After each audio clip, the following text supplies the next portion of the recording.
HSC পরীক্ষা ICT পরীক্ষা আজকে অনুষ্ঠিত হয়েছে এবং প্রচুর পরিমাণ স্টুডেন্টের হাজার হাজার প্রশ্ন।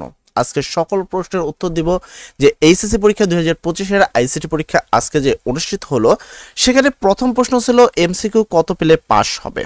অনেক স্টুডেন্টের এমসিকিউ অনেক খারাপ হয়েছে, কেননা এবারকার প্রশ্নটা অনেকটা স্ট্যান্ডার্ড ছিল, যারা অনেকটা কঠিনও বলতে পারি যে এমসিকিউগুলো অনেকটা কঠিন ছিল। তো সেই সংক্রান্ত ছেলেপেলেদের পাস নিয়ে কিন্তু অনেকটা টানাটানি চলছে, অর্থাৎ এমসিকিউ কত পেলে পাস হবে সেই বিষয়টা সবাই জানতে যাচ্ছে, অথবা সিকিউতে কত পেলে পাস হবে, এমসিকিউ এবং সিকিউ মিলে আলাদা পাস দিবে কিনা সেই বিষয়টা কিন্তু তারা জানতে চেয়েছে। সিকিউ এমসিকিউ মিলে কি প্লাস দুইটা মিলে প্লাস হবে কিনা। তারপরে পরবর্তী প্রশ্নের কথা বলে, যদি এমসিকিউতে যদি কেউ 5, 6, 7, 8 এগুলো যদি পায় তাহলে সে পাস হবে কিনা, অথবা এমসিকিউতে কোনো কারণে 1 বা 2 বাড়িয়ে দিয়ে কি তাদেরকে পাস দেওয়া হবে অথবা প্লাস দেওয়া হবে, অথবা ব্যবহারিকের যে নম্বর রয়েছে সেগুলো দিয়ে পাস দেওয়া হবে কিনা। তো আজকের ক্লাসে মেনলি আমি এই সকল টপিকগুলো নিয়ে সকল প্রশ্নের উত্তরগুলো তোমাদেরকে জানিয়ে দেব, যেন তোমাদের এই বিষয়টা নিয়ে আর কোনো দ্বিধাদ্বন্দ্ব থাকে না। প্রথম প্রশ্ন, এমসিকিউতে কত পেলে পাস? আশা করি তোমরা সবাই জানো যে এমসিকিউতে 8 পেলে পাস। বিগত সালের অনুসারে এমসিকিউতে যদি কোনো স্টুডেন্ট 8 পায় তাহলে সে অনায়াসেই পাস নাম্বার অর্জন করেছে। তাহলে প্রথম প্রশ্ন কমপ্লিট। আশা করি প্রথম প্রশ্ন উত্তর পেয়েছে, এমসিকিউতে 8 পেলে পাস। তারপরে প্রশ্ন, সিকিউতে কত পেলে পাস? সিকিউতে তোমাকে পেতে হবে, টোটাল হলো তোমাদের 75 মার্কের সিকিউ পরীক্ষা হয়েছে। তোমরা সবাই জানো যে তোমাদের 50 মার্কের সিকিউ পরীক্ষা হয়েছে আর 25 মার্কের এমসিকিউ পরীক্ষা হয়েছে, যেখানে তুমি যদি 50-কে 3 দ্বারা ভাগ দাও তাহলে তোমাদের 17 মার্কের মতো মার্ক আসে, অর্থাৎ সিকিউতে 17 মার্কে পাস আসবে। সিকিউতে কত মার্কে আসবে? 17 মার্কে পাস। এর পরবর্তী প্রশ্ন হলো এমসিকিউ প্লাস সিকিউ মিলে পাস হবে কিনা। এখন এটা নিয়ে আমি তোমাকে একটু ডিটেলিং জানাচ্ছি যে এমসিকিউ এবং সিকিউ মিলে পাস হবে কিনা, অর্থাৎ এই ধরনের যে পাসটা আসে এটা কিন্তু আমাদের ছাত্ররা প্রচুর পরিমাণে আবদার করেছিল, বাট এখন পর্যন্ত শিক্ষা বোর্ড এটাকে অনুমোদন করে নাই। তাই সেক্ষেত্রে তুমি বলতে পারো এমসিকিউ এবং সিকিউ মিলে এই বছর অন্তত পাস হবে না। ঠিক আছে, আশা করি প্রশ্ন উত্তরটা পেয়ে গেছো। পরবর্তী প্রশ্ন হলো এমসিকিউ প্লাস সিকিউ মিলে এ প্লাস হবে কিনা। এটার প্রশ্নের উত্তরটা হবে হ্যাঁ, এমসিকিউ এবং সিকিউ এই দুইটা মিলেই এবং ব্যবহারিক এই তিনটা জিনিস মিলে কিন্তু এ প্লাস নির্ধারণ করা হবে। এমসিকিউ প্লাস সিকিউ প্লাস ব্যবহারিক এই তিনটা মিলে তোমাকে একে এ প্লাস নির্ধারণ করা হবে।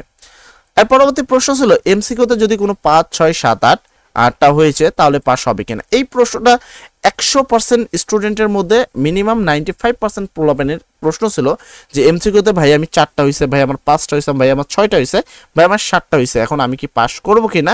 এবং এই সংক্রান্ত তারা এই প্রশ্নটা করতে যে আরো একটা প্রশ্ন করছে এমসিকিউতে কোনো কারণে 1, 2 নাম্বার দিয়ে তাদেরকে পাস করানো যাবে কিনা, বা 1, 2 নাম্বার দিয়ে তাদেরকে প্লাস নাম্বার দেওয়া যাবে কিনা, অথবা ব্যবহারিকের যে নাম্বার আছে সেই ব্যবহারিক নাম্বার থেকে এমসিকিউতে 1, 2 নিয়ে এসে বা ব্যবহারিক নাম্বার থেকে এমসিকিউতে নিয়ে এসে তাদেরকে পাস অথবা প্লাস করানো যাবে কিনা, এই সংক্রান্ত ক্লিয়ার করি।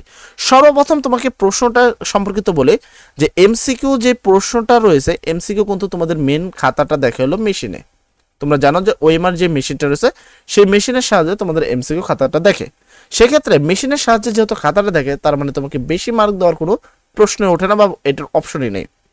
যদি এমনটা হতো যে এমসিকিউর খাতাটা শিক্ষকরা দেখতো এবং দেখেছে যে 1, 2 নাম্বারের জন্য তোমার প্লাস ছুটে যাচ্ছে অথবা 1, 2 নাম্বারের জন্য তোমার পাস ছুটে যাচ্ছে, সেক্ষেত্রে একটা শিক্ষক তোমাকে সেই জায়গায় নাম্বার দিত।